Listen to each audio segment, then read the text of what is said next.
Hello friends, I am Apruti. Welcome back to our channel plants space. Last year nursery से हमने ये plant लिया था और तब इसको जब हमने पॉट में शिफ्ट किया था तो आपसे शेयर भी किया था। काफ़ी कठोर मिट्टी में ये लगाया हुआ था और जब हमने ये प्लांट नर्सरी से लिया था तो हमें ये एक फ्लावरिंग प्लांट बताया गया था। बहुत से लोगों को नहीं पता होता है जो नर्सरी में प्लांट सेल करते हैं कि प्लांट का असली नाम क्या है या ये फ्लावरिंग प्लांट है भी या नहीं। जो छोटी नर्सरी रहती हैं उनका काम मोस्टली रहता है कि उनको प्लांट सेल करने हैं, लेकिन कुछ बड़ी नर्सरीज जो रहती हैं वहाँ पे जो लोग रहते हैं उनको प्रॉपर जानकारी भी होती है, वो आपको सही जानकारी भी दे देते हैं। तो ये जो प्लांट था हमें फ्लावरिंग प्लांट बताकर दिया गया था, लेकिन ये हमें भी पता था कि ये फ्लावरिंग प्लांट तो नहीं है। तो इस साल क्या हुआ, इस पे ये छोटी छोटी कलियां फिर से हमें दिखाई दी। लास्ट ईयर तो हमने आपसे शेयर किया ही था, तो ये हमें तो पता था कि ये कली है या नहीं है, लेकिन फिर भी प्लांट को काफ़ी टाइम से फर्टिलाइज़र नहीं मिला था क्योंकि ये एक हार्डी प्लांट है। बहुत ज़्यादा फर्टिलाइज़र की रिक्वायरमेंट इस प्लांट को नहीं होती है, तो हमने बहुत ज़्यादा इसको पूरे साल खाद नहीं दिया। लेकिन क्योंकि अभी फरवरी चल रही थी तो सभी प्लांट्स में हमने फर्टिलाइज़र दिया, तो इसको भी क्यों रहने देते। तो अभी जो इसमें न्यू शूट्स ये आ रही थी तो हमने सोचा इसको खाद दे देते हैं। और खाद में आप इसको साल में 2 बार या 3 बार भी आप खाद दे देते हैं तो भी चल जाएगा, और केवल 2 बार भी देंगे तो भी चलेगा ये प्लांट, क्योंकि ये एक हार्डी प्लांट है, बहुत ज़्यादा फर्टिलाइज़र की रिक्वायरमेंट नहीं होती है। अभी इस पे कुछ स्केल इंसेक्ट आपको दिखाई दे रहे होंगे, इसके बारे में प्रॉपर एक वीडियो हमने शेयर की है, डिटेल वीडियो है, तो वो आपके लिए काफ़ी हेल्पफुल रहेगी। ज़रूर चेक कीजिएगा ये कहाँ से आते हैं, इनको कैसे हटाना है। तो आजकल ये सभी प्लांट्स में आपको देखने के लिए मिल जाएंगे। इसके बारे में अलग से भी एक वीडियो आपसे शेयर करेंगे कुछ दिनों में। तो अभी हमें सबसे पहले इसमें खाद मिलाना था। वैसे तो हम इसको अगर दूसरे पॉट में शिफ्ट करना चाहते तो कर सकते थे, लेकिन ये ही पॉट इसके लिए ठीक है। तो हमने क्या किया, मिट्टी की गुड़ाई की और इसमें ऊपर से खाद मिला दिया। खाद के लिए आप कोई भी फर्टिलाइज़र ले सकते हैं देसी, जैसे गोबर की खाद या वर्मी कंपोस्ट वगैरह। और आप चाहें तो ऊपर से 1 चम्मच जो सरसों की खली होती है, मस्टर्ड केक पाउडर होता है, वो भी डाल सकते हैं अभी। तो इसमें हमने ये काउडंग यानी गोबर की खाद मिक्स किया।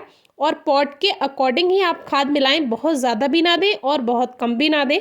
तो जो 12 इंच का गमला रहता है उसमें 3-4 मुट्ठी खाद काफ़ी रहता है।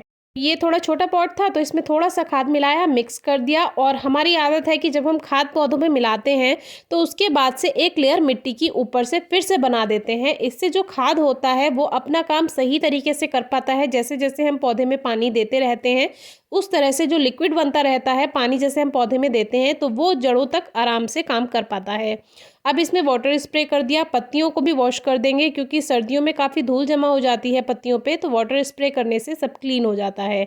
तो अब ये जो छोटी छोटी कलियां बन रही थी, काफ़ी लोग सोचेंगे कि अरे हमारे प्लांट में फूल आने वाले हैं, लेकिन ये फूल नहीं है, ये सभी हैं न्यू शूट्स, और इन न्यू शूट्स से ही बनेंगी पत्तियाँ। तो ये फिर से बहुत हरा भरा हो जाएगा। लेकिन इस प्लांट की एक बहुत अच्छी खासियत है कि ये पूरे साल पत्तियां बनाकर रखता है, यानी कभी ऐसा नहीं होता कि इसकी पत्तियां बिल्कुल ख़त्म हो जाएं। और ये एक हेज है जिसका नाम है बॉक्सवुड, या इसको बक्सस भी कहते हैं। और बक्सस प्लांट की बहुत सारी वैरायटी होती हैं। ये हेज की तरह यूज़ किया जाता है, जैसे बाउंड्री है, बाउंड्री वॉल के पास में आप लगा सकते हैं, या कहीं आपको अगर सेपरेशन करना है, जैसे अलग अलग बनाना है कोई एरिया, उसका भी आप इसको छोटे छोटे पौधे लगातार लाइन से लगा दीजिए। जैसे जैसे ग्रोथ करता जाएगा वैसे वैसे ये हेज बन जाएगा। और हेज की आप कटिंग करवा सकते हैं, शेपिंग करा सकते हैं, तो उससे बहुत खूबसूरत गार्डन बनकर आता है। अगर आप लॉन बनवाना चाहते हैं तो उसके लिए भी ये प्लांट बेस्ट है। लॉन में आप इसकी हेज बाउंड्री भी बनवा सकते हैं, और आप चाहें तो टोपियरी भी बनवा सकते हैं। टोपियरी वो होती है जो प्लांट्स की कटिंग करके उनको शेप दी जाती है, डिफरेंट शेप्स। केयर कोई खास नहीं करनी होती है, साल में 1 बार या 2 बार मिट्टी की गुड़ाई करके खाद दे दीजिए। और ज़मीन में लगा है फिर तो खाद की बहुत ज़्यादा रिक्वायरमेंट तो नहीं होती है, लेकिन प्लांट्स हरे भरे रहें और अच्छे दिखें तो उनके लिए साल में 1 या 2 बार तो खाद मिलना ज़रूरी है, चाहे ज़मीन में हो चाहे पॉट में हो।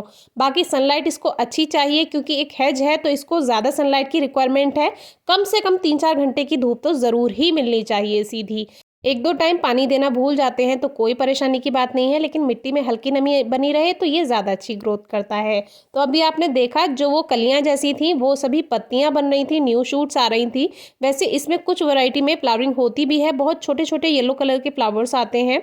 इस वैरायटी में आते हैं फ्लावर या नहीं वो आपसे आप आगे टाइम टू टाइम शेयर कर ही देंगे। बाकी कोई क्वेरी है, क्वेश्चन है तो ज़रूर पूछेगा। कटिंग से बहुत आसानी से ये प्लांट लग जाता है। Thank you.